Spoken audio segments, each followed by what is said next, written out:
যেহেতু ইরান বলছে যে তারা 6 মাস যুদ্ধ চালানোর মতন সক্ষমতা আছে, সুতরাং 6 মাসের রসদ তো লাগবে। সেই রসদ অবশ্যই ইরান নিজস্বভাবে তৈরি করতে পারবে না, সহযোগিতা লাগবে রাশিয়ার এবং চীনের। চীন হয়তো সেই কাজটি করছে। ইরান আমেরিকা এবং ইসরায়েলের সঙ্গে যে যুদ্ধ করছে, সেই যুদ্ধে ইরানকে সহযোগিতা করছে কে? ইসরায়েলকে যেমন সহযোগিতা করছে চীন, ইরানকে কে করছে? আপাতত দৃষ্টিতে বড় কোনো শক্তি দেখা যাচ্ছে না, কিন্তু ভেতরে ভেতরে খবর প্রকাশ হয়েছে দুটি।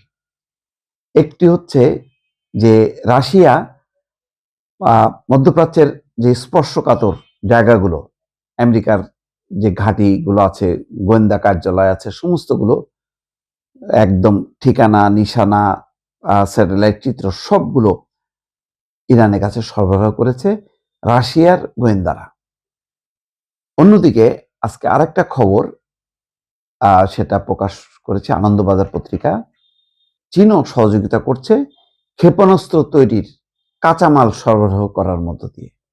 তার মানে তলে তলে চীন এবং রাশিয়া কিন্তু বসে নেই, এবং যুদ্ধের তীব্রতা যত বাড়বে তত বেশি এই সহযোগিতা বাড়বে। কারণ ইরান পরাজিত হওয়ার মধ্য দিয়ে এক অর্থে চীন এবং রাশিয়ার শক্তিও কিন্তু সংকুচিত হলো। কারণ মধ্যপ্রাচ্যে শুধু আমেরিকা বা ইসরায়েলের স্বার্থ আছে বিষয়টা তা না, এখানে চীনের স্বার্থ আছে, রাশিয়ার স্বার্থ আছে। আন্তর্জাতিক প্রেক্ষাপট যদি বিবেচনা করা হয়, এই ধরনের যুদ্ধে যদি জয়ী হতে থাকে আমেরিকা এবং ইসরায়েল, তখন কিন্তু শক্তির ভারসাম্য নষ্ট হয় চীন এবং রাশিয়ার ক্ষেত্রে। তেমনই একটি ঘটনা ঘটেছে। রাশিয়া জাহাজ দুটির নাম সাবদিস এবং ভার্জিন। সাবদিসে একসঙ্গে 6,500টি 20 ফুট লম্বা কন্টেনার বহন করা যায়, আর ভার্জিন একবারে এমন 14,500টি কন্টেনার নিয়ে যেতে পারে। সম্প্রতি দক্ষিণ পূর্ব চীনের জুহাইয়ে গাওলান বন্দরে জাহাজ দুটি নোঙর করেছিল।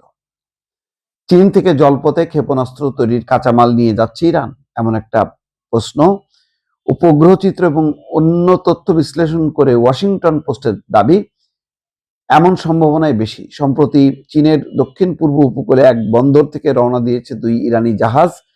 সেগুলোতে ক্ষেপণাস্ত্রের জ্বালানি তৈরির জন্য প্রয়োজনীয় কাঁচামাল সোডিয়াম পারক্লোরেট থাকার সম্ভাবনাই প্রবল বলে দাবি করছে রিপোর্টটি। এই 2 জাহাজের বিরুদ্ধে আগেই অভিযোগ তুলেছিল আমেরিকা। আমেরিকার দাবি, এই 2 জাহাজে করে ব্যালিস্টিক ক্ষেপণাস্ত্র তৈরির প্রয়োজনীয় সামগ্রী তেহরানে নিয়ে যাওয়া হয়। দুটি ইরানের সরকারি সংস্থা Islamic Republic of Iran shipping লাইন্সের এই সংস্থার উপরে আমেরিকা, ব্রিটেন এবং ইউরোপীয় ইউনিয়নের নিষেধাজ্ঞা রয়েছে। এই সংস্থার 2 জাহাজই সম্প্রতি চীনা বন্দর থেকে ইরানের উদ্দেশ্যে রওনা দিয়েছে। জাহাজ দুটির নাম সাবদিস এবং ভার্জিন। সাবদিসে একসঙ্গে বিপুল পরিমাণ কন্টেনার, 20টা কন্টেনার করা যায়। এখন যেটা প্রেক্ষাপট, হয়তো বিষয়টা সত্য, আবার এটা অপপ্রচারও হতে পারে, কিন্তু যেহেতু ইরান বলছে যে তারা 6 মাস যুদ্ধ চালানোর মতন সক্ষমতা আছে, সুতরাং 6 মাসের রসদ তো লাগবে। সেই রসদ অবশ্যই ইরান নিজস্বভাবে তৈরি করতে পারবে না, সহযোগিতা লাগবে রাশিয়ার এবং চীনের। চীন হয়তো সেই কাজটি করছে। যদি বিষয়টা এখনো ইসরায়েল বা আমেরিকা আনুষ্ঠানিকভাবে কোনো প্রতিক্রিয়া দেখায়নি, কিন্তু যদি সত্য প্রমাণিত হয় তাহলে এটা নিয়ে নিশ্চয়ই চীনের সঙ্গে একটা সম্পর্ক অবনতি হবার আশঙ্কা আছে ইসরায়েল এবং মার্কিন যুক্তরাষ্ট্রের।